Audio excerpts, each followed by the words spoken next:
All right. Thanks, Paul, for coming and educating us about heat pumps and all things related to heat pumps. You're welcome. Glad to be here. Awesome. Okay, well, let's just dive in because I'm sure if somebody's listening to this, it's like, where do I even begin? Tell me, like, what had you decide, all right, let's get heat pumps? In August of 2022, there was an article in the Boston Globe by uh, a woman by the name of Sabrina Shankman, who writes a lot of green articles for the Globe. The title of the article was "A Climate Fix Slipping Out of Our Grasp." And in it, she described how Massachusetts has been falling behind in heat pump installations. I read it, I was scared, and I thought, oh my gosh, this is really something that we all in our state and in our country need to get on top of and do. And that's what really motivated me to start looking into having a heat pump installed in my home. I have been living in my place of business for 35 years with a heat pump, but never really thinking twice about it and realizing I wanted to get off fuel oil here in my own home. And the way to do it was through the heat pump installation. And that's where I started to explore it. And finally, my wife and I had heat pumps installed here in my home in November, probably not the best month to do it, of 2022. And we've had it for 2.5 years, and we've been very, very happy with the results. That's great. So when you sort of started to go down this path, I'm sure Yes, you must have had certain ideas about the benefits, how it would roll out, how it would change your home, things like that. Like, what were some things that you learned along the way? Maybe you had some misconceptions. Walk us through that yes, journey. yes, I did. I had a number of them, and I heard some of them from other people, some of them uh, plumbers and HVAC people, as well as friends and other people in the business.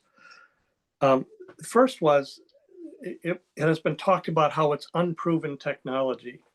And I learned when we were having it installed, one of our installers, his name was Boris, and he was from Bulgaria.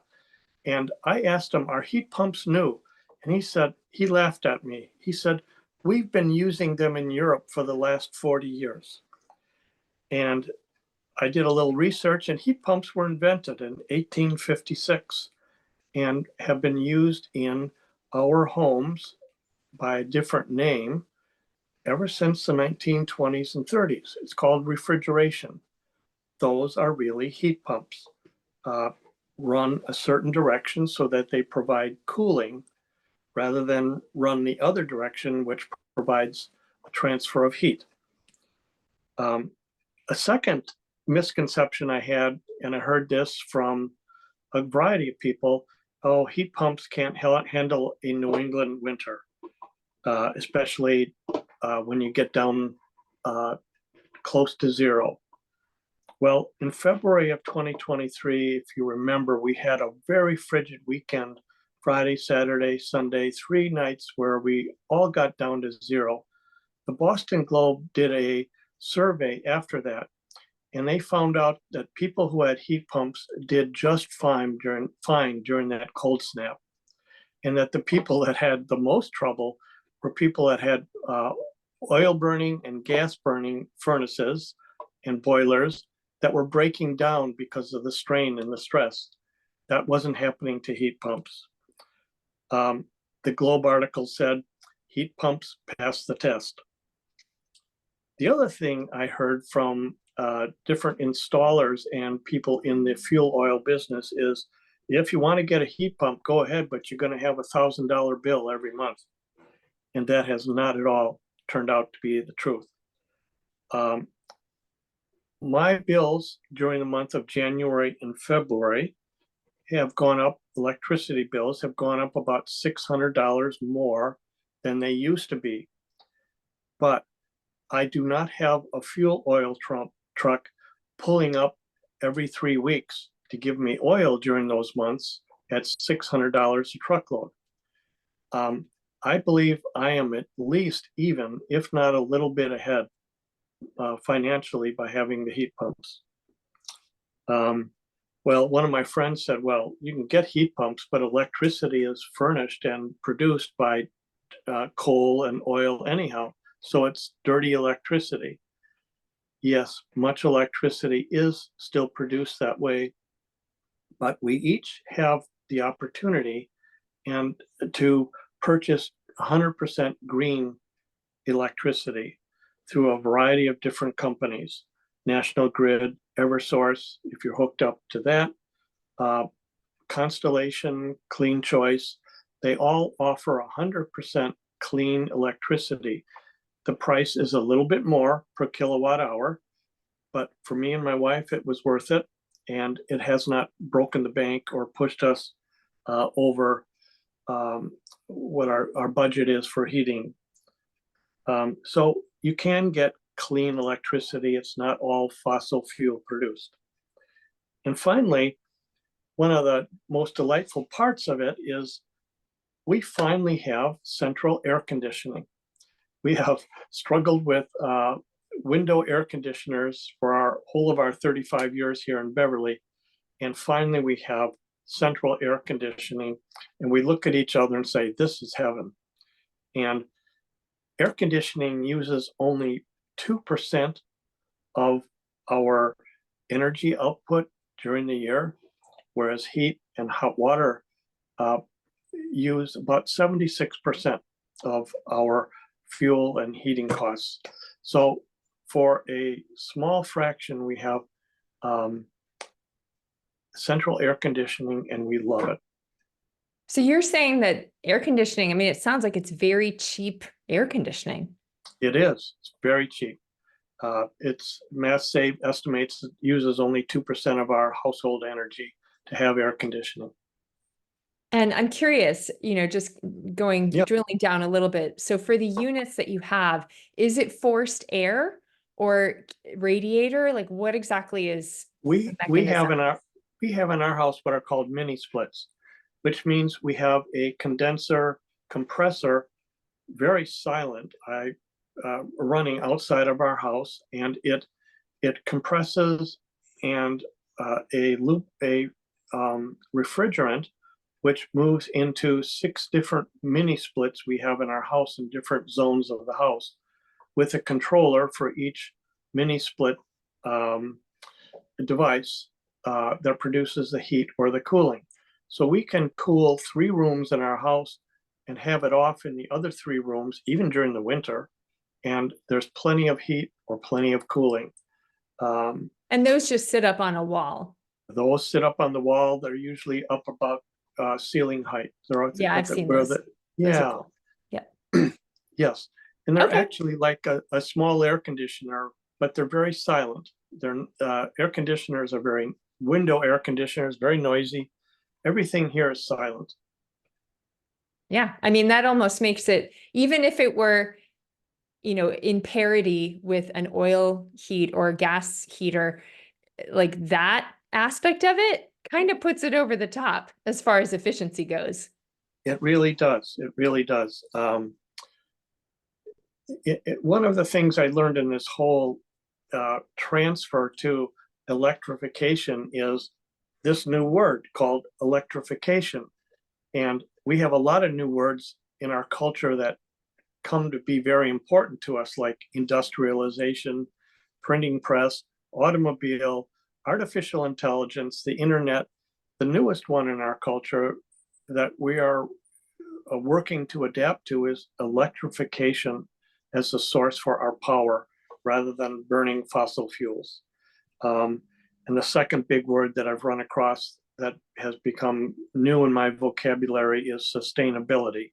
In other words, the use of fuel that can be, that's limitless for us, which solar, geothermal, wind power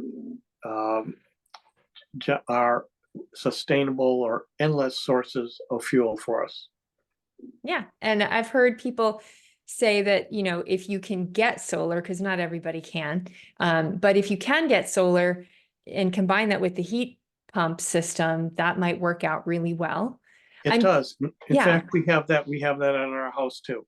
okay. We do have maybe 20 solar panels, and that really helps.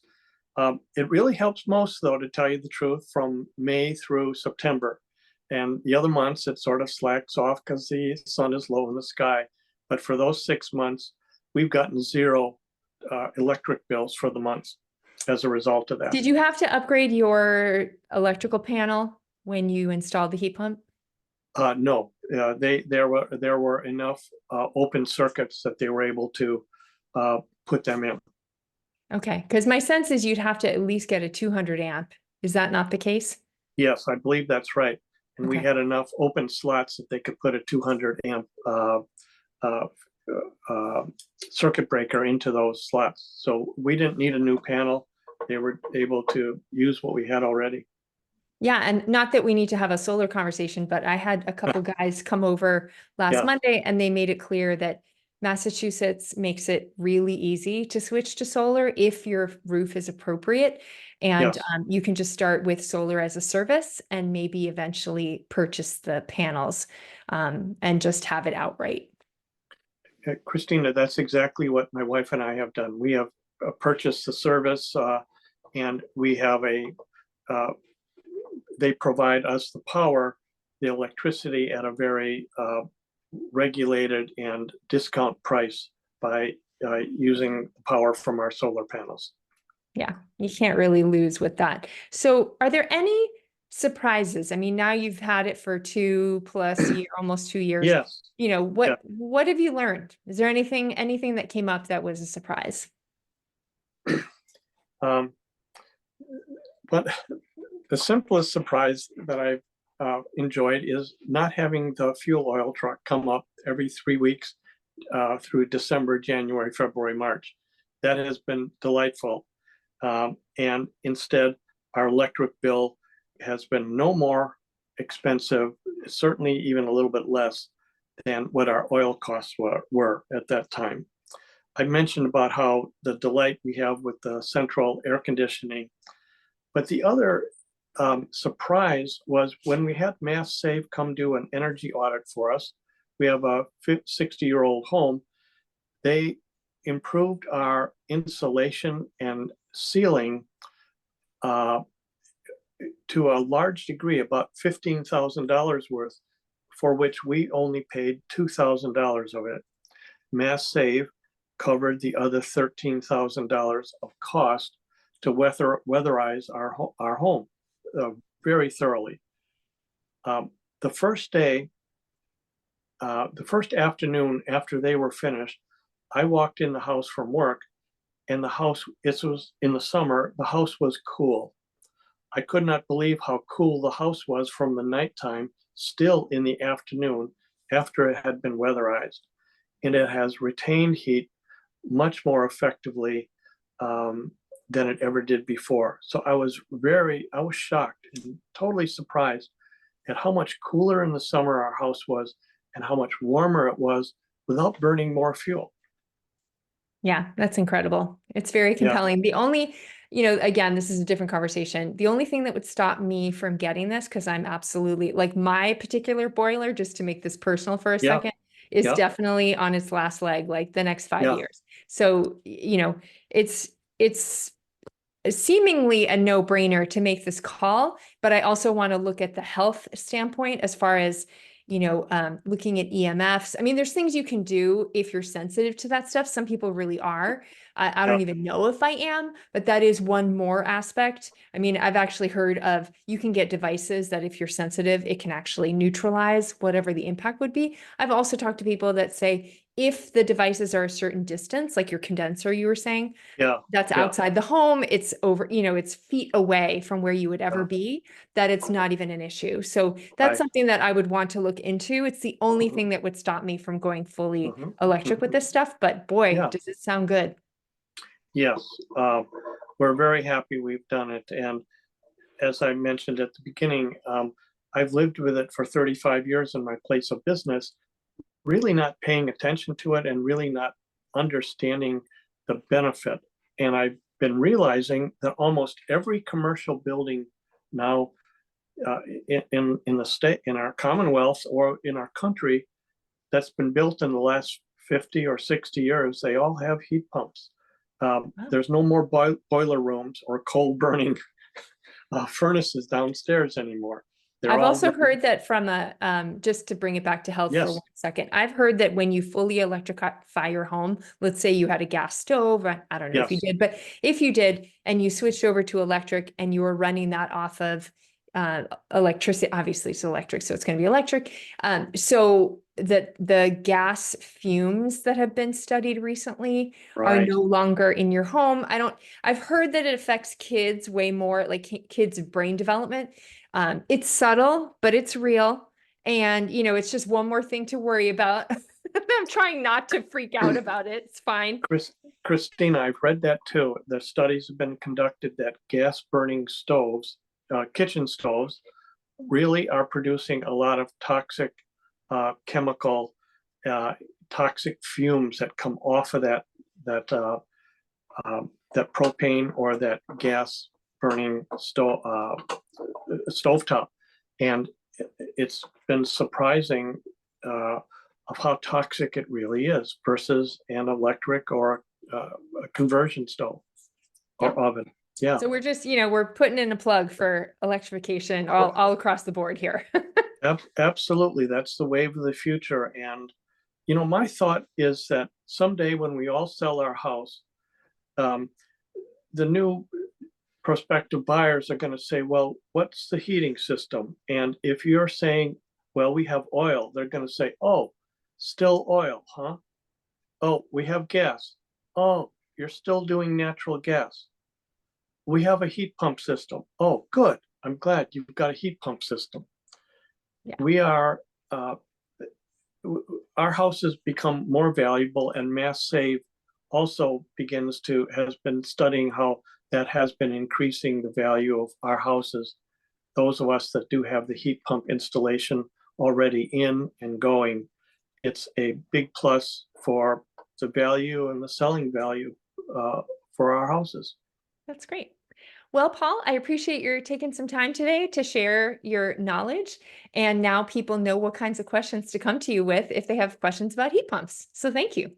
That would be great. Thank you, Christina.